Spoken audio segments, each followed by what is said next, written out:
பாமக பொதுக்குழு தீர்மானத்தை தேர்தல் ஆணையம் அங்கீகரித்துள்ளதால் தலைவர் அன்புமணியின் கீழ் செயல்படுவதற்கு ஒரு உத்வேகத்தை தருவதாக பாமக பொருளாளர் திலகபாமா தெரிவித்துள்ளார்.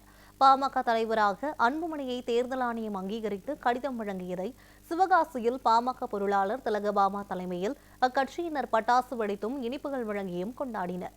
பின்னர் செய்தியாளர்களை சந்தித்த பாமக பொருளாளர் திலகபாமா, பாமக பொதுக்குழுவில் தேர்ந்தெடுக்கப்பட்ட தலைவர், பொருளாளர் உள்ளிட்ட அனைத்து பதவிகளும் 2026ஆம் ஆண்டு ஆகஸ்ட் வரை செல்லும் என தேர்தல் ஆணையம் அங்கீகரித்துள்ளதாக கூறினார்.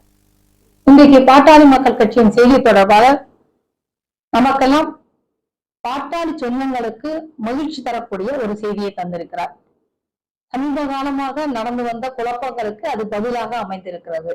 பாட்டாளி மக்கள் கட்சியின் பொதுக்குழு அங்கீகரிக்கப்பட்ட பொதுக்குழுவாகவும் அதில் எடுக்கப்பட்ட தீர்மானம், அதாவது கட்சியின் தலைவர், செயலாளர், பொருளாளர் இவர்கள் எல்லாம் ஆகஸ்ட் 26 வரைக்கும் இந்த பதவி நீடிப்பார்கள் என்ற தீர்மானத்தையும் அங்கீகரித்து தேர்தல் ஆணையம் கடிதத்தை அனுப்பியிருக்கிறது.